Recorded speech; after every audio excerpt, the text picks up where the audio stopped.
Diet culture is the ideal body type is a flat stomach, small shoulders and arms, and I'm not talking about the big bum and the big boobs. For men it's sexualized, for women it's how thin can I go. I think I've just discovered how to stop binge eating. Hello, welcome back to another episode. Today we are going to discuss diet culture. So a little bit of a disclaimer, there are mentions of binge eating disorder, there are mentions of calorie counting and everything to do with that. So that disclaimer is out there. I am no health professional.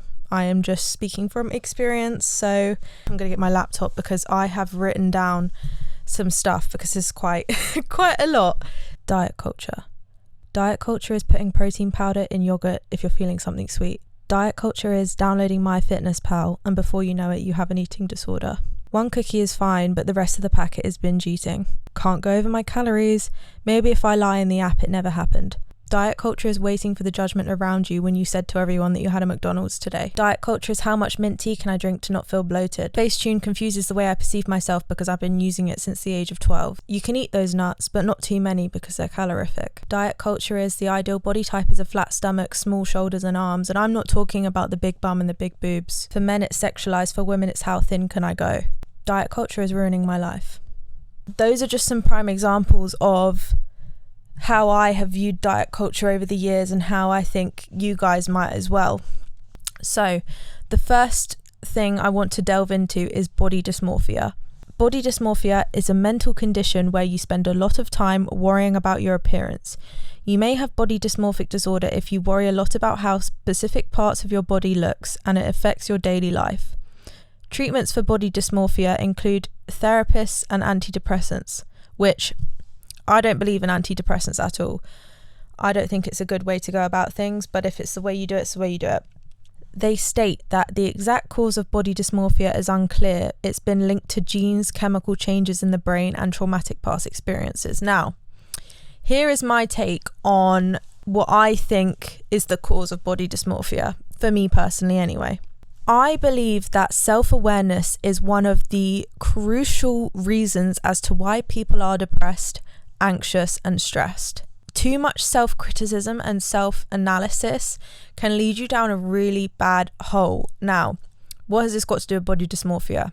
When you look at yourself in the mirror, do you ever think, oh God, I look so fat? And then someone else will take a photo of you, for example, candidly, and you will look at that photo and think, I look quite good there. And then it leaves you so confused because the way you view yourself in the mirror is completely different to how other people view you, and how when you're caught off guard and you're not thinking about it and analysing it, when we analyse ourselves too much, we are always going to be thinking of how other people view us, leading us never to be happy. If I break it down, MyFitnessPal. Now this app has been something that I know a lot of people have downloaded and had issues with. I think when I downloaded MyFitnessPal, that's when it became a very pivotal moment within my eating journey. MyFitnessPal led me to become very aware of counting calories, which is something I tried to avoid my whole life, but it kind of came about downloading it when I was like really young, believe it or not, and obsessing over numbers was just not healthy. I was probably consuming 1,000 calories a day, which is not good at all. Even 1,500 I think is like not enough. I have in the past tried to aim for that. That restriction led me to binge eating. So I do think that MyFitnessPal is one of the worst apps out there for people that struggle with eating. And this isn't to say I didn't struggle with eating before I downloaded this app. For sure I struggled with it, but it just became more prominent. And I wish apps like this didn't exist in a way, but I just wish they weren't as accessible to people, and especially young girls. I think there should be some kind of age limit where you actually can't download the app unless you're a certain age. I mean, like, that might be a thing, but for me personally, I could download it and it was so easy to get. If you truly want to be in the fitness industry and help others, don't create an app that's accessible for children under the ages of 16, at least. Fitness apps in general become dangerous when you obsess over numbers. Now, this can even mean when I have the Strava app is great. I love running, but it came to a point where I was checking how many calories I'd burnt and how many calories I'd eaten in MyFitnessPal app. And it just came to a point where I was obsessing over it and becoming unhappy. Downloading these apps created such a false sense of reality for me. I didn't quite know who I was, and that's quite deep, but it goes as deep as downloading face tuning apps. When you download apps like that at such a young age, it confuses the perception of yourself so much. If any of you have downloaded MyFitnessPal app, you will know that you might get to a point with it where you're so obsessed over the calories and you eat something quote unquote bad or an excessive amount of, and you won't put it in the app, because if you haven't put it in the app, you haven't eaten it, and the app doesn't have to know. And then it leads you down a really horrible spiral of not being able to trust yourself in a way, as deep as that is, because you're not holding yourself accountable for the things that you're eating. The hatred towards the app becomes your excuse, and it becomes the motivator to eat bad and do the opposite. Does that make sense? I don't know if I'm making any sense, but that for me is how it's all panned out. Restriction is the feeder for binge eating. It is what will make your binge eating grow. The more you restrict, the more you will want to do the opposite. So I have briefly mentioned binge eating in my last episode, which I will link below because I do go into detail about it. I do want to touch on it today because restricting yourself can cause binge eating, and that's what's happened with me. So downloading these apps, going on these diets led me down a really bad hole. I'm currently in a binge eating phase right now, and it's probably one of the worst ones I've ever been in. It's been going on for about a month now, just over. And for me, that's the longest time I've properly binged, like every single day. Normally I have a week, 2 weeks, but this one has been a whole month. And I am beginning to feel like I just can't get out of this habit. I can't get out of this loop of eating badly. And what I don't want to happen is I restrict myself again and then I lead into that cycle. So what I'm going to try and do is I'm not going to cut things out. I'm going to have less refined sugars and less gluten. I feel like these two are the biggest problems within my life, leading me to want more. Gluten and sugar are the two main things that feed off of each other. They're probably just not that great for you overall, but yeah, I just think I'll let you guys know how I get on with that. So I mentioned gluten and I mentioned refined sugar. Leads me into bad labeled foods. Diet culture is primarily labeling foods as bad and good. Obviously, to an extent, for health reasons, I do believe that knowing what is right and wrong in life is very necessary. But to live your life solely around bad foods and avoiding them or feeling guilty is where the problem lies. The purpose of having a good, healthy relationship with food is to not label foods good and bad and to try and have as much freedom as possible, you know. At the end of the day, we're on this planet once, and I once said to my mum, I need to cut out sugar, I need to cut out chocolate, and she said to me, no, Corey, chocolate is one of the very few luxuries that we have in life. Why would you cut that out? And I just thought to myself, you know what, so right, we're on this planet once, we may as well enjoy every bit of chocolate that we can. Obviously I don't know my limit and I eat until I feel sick with chocolate, but it's trying to gauge that balance. I think balance is something that us binge eaters struggle to recognize and know how to have balance in life. I always use cookies as an example because I eat a lot of cookies when I binge.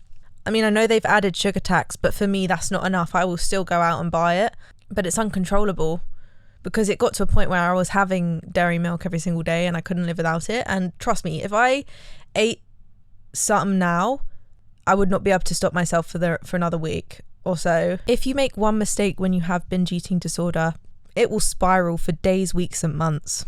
To not fall into the binging cycle, I have to not go out and get that food or not have it near me. But to get off of the binging cycle, I often find I have to slowly cut it out for it to actually work and for me to not have a binge eating cycle for a very long time. The moral of the story is to not label foods. Don't label them good or bad. I mean, sure, label them good, but there's always bad with good. Eat what your body wants to eat, but try and get out of the cycle of eating bad, because when you're in the cycle of eating bad, your body will crave the bad and not the good.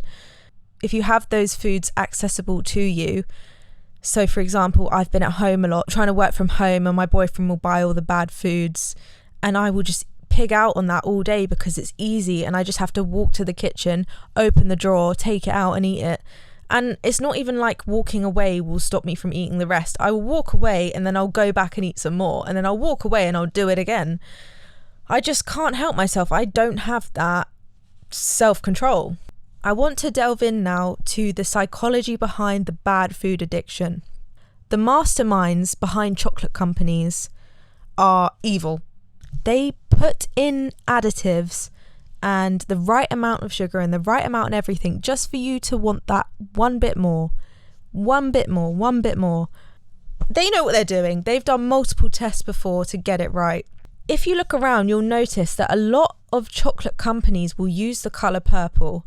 When I searched it up, from a psychological perspective, purple promotes harmony of the mind and emotions, contributing to a mental balance of stability, peace of mind. Now, the word stability and balance really struck to me because once upon a time, I mean, if I still could now, but I could not go a day without dairy milk.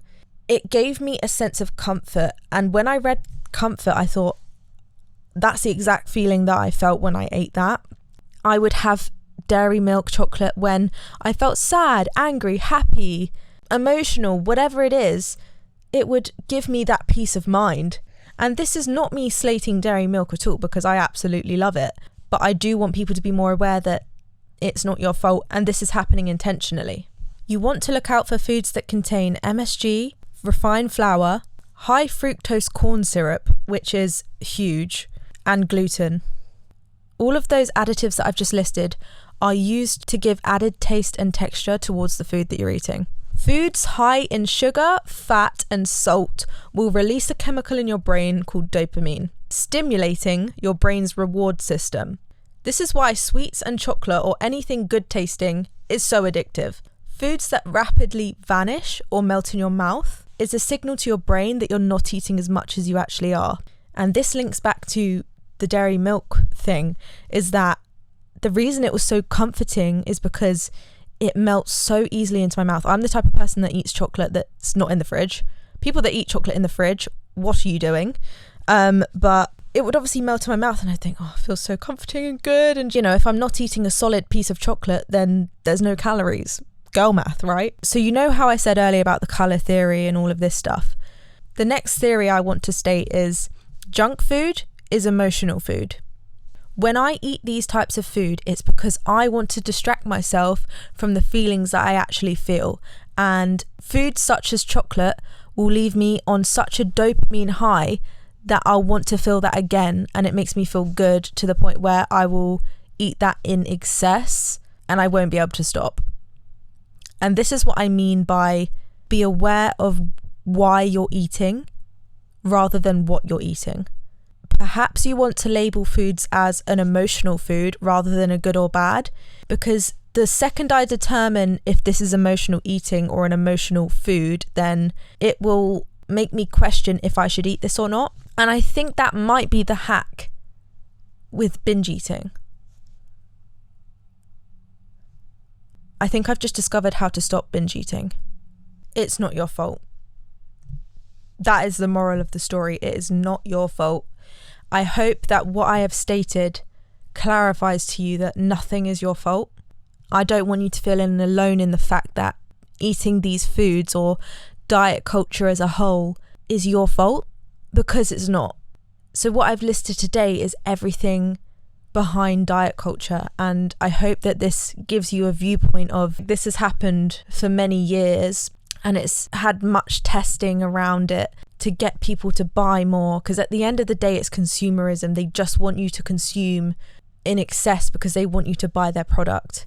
At the end of the day, everything is marketing, and that's so sad because no one is ever in this life to be genuine and to help you.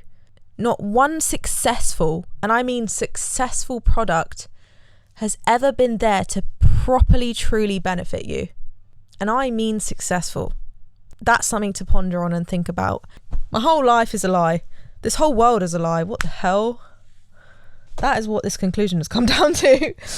my goal is to help you to not feel alone. That is my goal, and if I've done that, let me know in the comments. And I am so open for discussions. If you guys want to have some discussions down below, I'm going to reply to every comment that I can, and I'm going to link below the binge eating video because I can talk about this for hours. Definitely check it out.